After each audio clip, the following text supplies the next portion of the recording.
Bora tena mimi sielewi kitu kimoja hapa. Unajua hakuna kitu kizuri kama kumwambia mtu ukweli. Kwa sababu mimi nina imani kwamba ukweli unamweka mtu huru. Wewe mwenyewe binafsi unapokuwa umekaa na kitu moyoni kinamhusu mtu fulani na ukisema, kwa hiyo ukimwona tu lazima mshipo aibu ucheze. Yaani lazima tu kiroho nafsi kicheze. Kwa hiyo sasa juzi kati hapa amekupigia nani? Sasa amekupigia simu.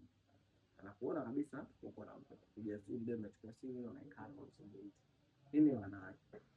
Hebu jaribu kufunguka kama huna mapenzi naye sasa hivi afanye mambo yake. Mbona mambo ya kawaida tu watu tushapendaga tufaaje tukasaidia. Lakini ni bora mkaachana kwa wema lakini sio malizina kama hayo. Unajua Chile? Naelewa sana. Lakini kuto kupokea simu au kuongea simu pembeni sio kama nampenda mtu. Mimi sasa ninampenda sana. Na siwezi kabisa hata kumsaliti. Kwa hiyo mnavyoona, yani simu nanichukuliaje? Lakini ukweli uko hivyo. Mimi nampenda, yani nampenda sana. Kweli mimi bado nabaki naelewa. Lakini unaona pande gani? Yeye ananihisia hivi, wewe unakuja kuhadisia hivi. Tena unakuja kuhadisia ukiwa na bashasha kabisa kama sasa nampenda. Maisha yako ni sasa nampenda. Sijui ni stiki wapi. Okay, fine. Mimi nitarudisha majibu kama ulivyozungumza wewe. Hakuna nitachoongeza wala hakuna nitachopunguza.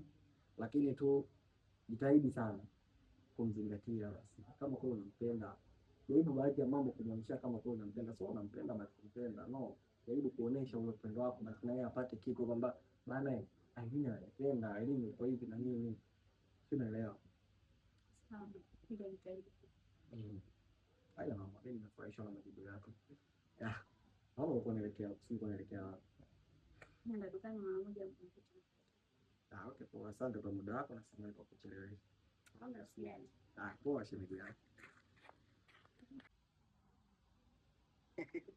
Mwanangu wa mawazo.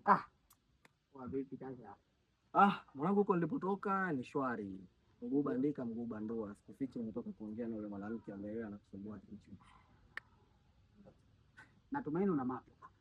Sasa mbona unaonyesha kufurahi kama hujapata majibu? Na maana kwa unajipa asilimia nyingi sana kwenye sura yako tu jinsi ilivyokuja hivi.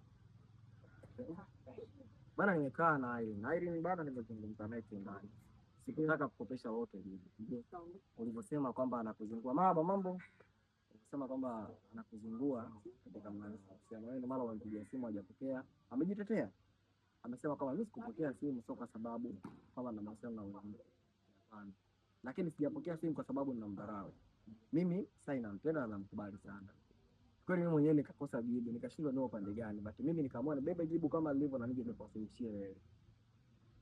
Kwa hiyo kiufupi ya kwamba hana mtu mwingine tofauti. Yaani hana mtu tofauti na wewe na amesema kwamba wewe anakupenda for real life. Yaani maisha yako wewe anakupenda kwa chochote kile.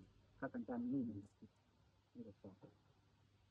Hapo sasa chukua tu nilikuwa na imani. Mimi siwezi kuaminisha zaidi ya mambo yangu. Siwezi nikachukua labda nilikuwa nimerekodi.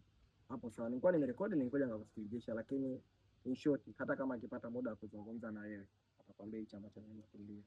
Unajua kaka, wanawake sasa hivi sio kuamini asili hivi. Kuna wakati anaweza kukuingiza kwenye simu yako ili tu kukuteka kimwazo.